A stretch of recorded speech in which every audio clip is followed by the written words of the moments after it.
Hi guys, very welcome to Mentour, yet another video podcast. As always, I hope you're all doing fantastic. So, today guys, I want to talk to you a bit about confidence.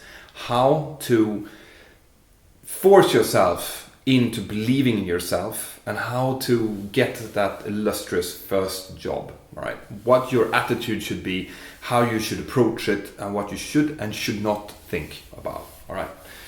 So, I had a conversation yesterday which made me think a little bit.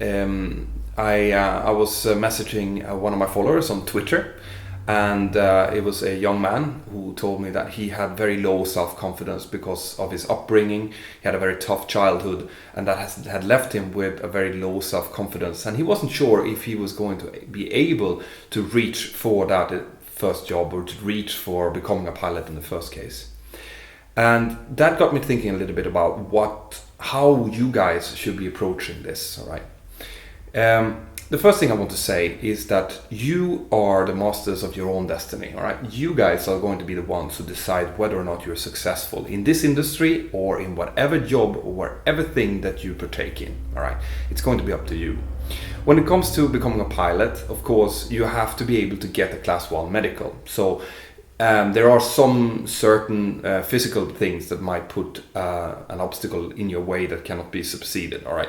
But if you are reasonably healthy, and I say reasonably because a lot of the things out there that I'm getting questions about, for example, eyesight can be corrected.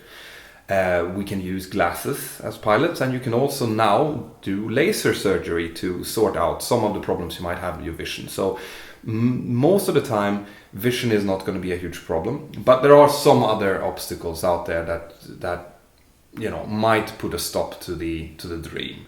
However, if we go back to if you are reasonably healthy, any one of you out there who's watching this can become a pilot if you want to.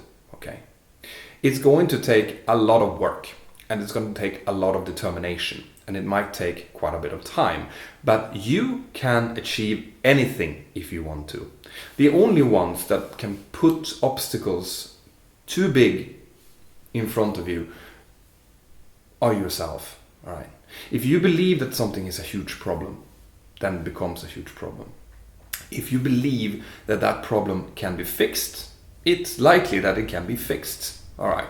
So what am I referring to? Well, I'm getting a lot of questions, for example, for people who are doing their training and who have failed, for example, 1 or 2 ATPL exams. So they had to do a retake. Now, there's a belief out there in the industry that that is something that's going to stop the airline from hiring you, and that might be the case in some cases.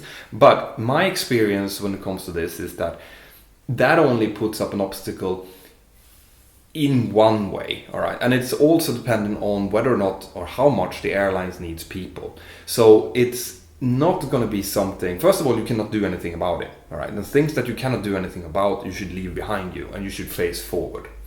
When it comes to your scores at your ATPL exams, they are only going to be really important on your first job, right? Once you have secured your first job, whatever that job might be, then people in the industry will just not care anymore, all right? They will just look at what your previous experience is. So once you're into the industry, whatever you've done during your ATPL exam is not going to be very relevant. So leave that behind you.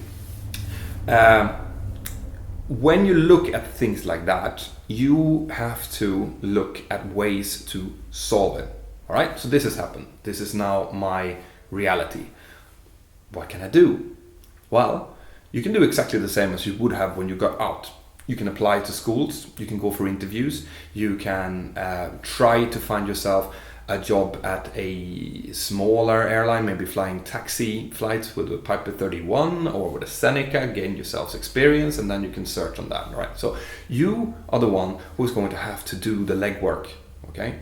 Do not focus on negative things, guys, because it will not help. It will never ever help to look at a problem and to kind of go over the problem over and over again. The only thing you can do is work forward. All right, you have to work forward towards the common goal, and there are shitloads of ways to do this. All right, I heard from a girl that contacted me, and she said that she had that problem. She was sending out CVs, she was never getting any responses back. But the way that she was tackling it was very, very refreshing. Okay, she was just thinking, right, so they're not responding to my CV, what can I do? And I think she actually made like a gift basket and put her CV inside of it and left it inside of the office of one of the airlines, and they actually called her back for an interview.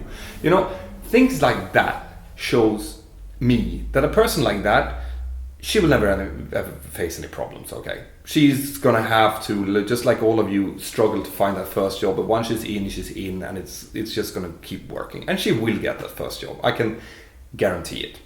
All right. So if you have that kind of approach where you're willing to never ever stop fighting against what you want, and think outside of the box, come up with creative solutions how to solve the problems, you are going to succeed. All right. If money is the issue, then maybe you are going to have to move to a different country than from what you're living now. If it's possible, you might have to start working, and that might mean working in McDonald's or working wherever you can find work. Get some money in. You use whatever little money that you have over to do flight training, and then you know, bit by bit, you work your way up towards that goal of getting your flight license, and it's maybe you get a better job, and you know, it starts working by itself. This is what you have to do. But if you sit down on your ass and you think, this is just too much money, I'm never going to be able to do that, then it's true, you're never going to be able to do that. But if you start working at it, you will. You know, I can almost guarantee that will happen. I do, like I've said in many of my other videos, recommend you guys to go and do a suitability test, a DLR exam or whatever it might be called, with an airline psychologist. They might give you good or bad news. All right.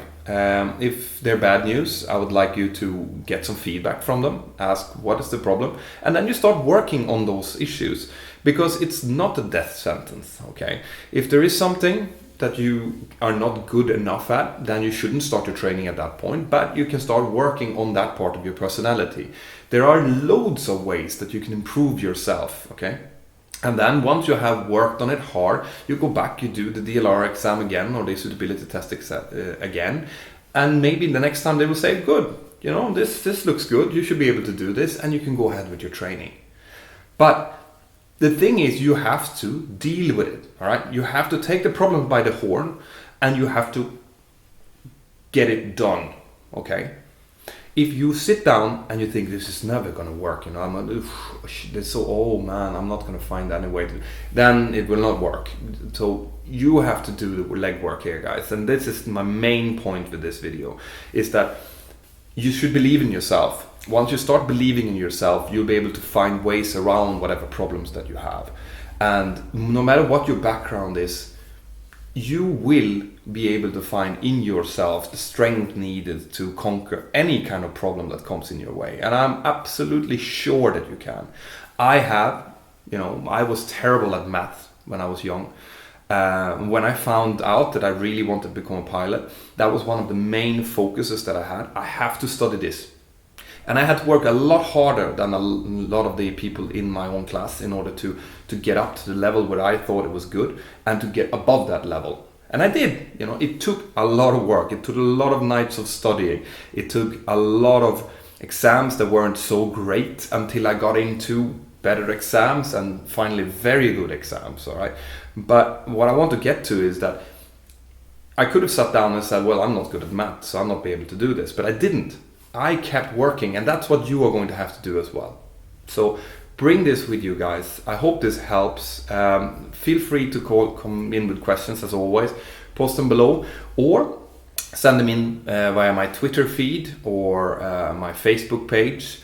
There, I am trying to be everywhere now on social media, and I'm trying to help people with the app that I've created as well. So if you have any questions on that, then feel free. And by the way, my final note, if you guys have an iPhone or an iOS device and you've downloaded the application, then feel free to go in and do a review on the app, okay? I have really good feedback on the app, which makes me think that I'll be able to do what I talked about in the last video, which is I'll be able to get this app successful so that I can go on to my next application, which is where I'm really gonna do some cool stuff. So keep spreading the word, guys. Keep sending out. If you like the app, then please give a review on it on, for example, any social feed or whatever social event that you go to, whatever. I just need people to know about it, because as far as I've noticed, the ones who have downloaded has been really happy with it.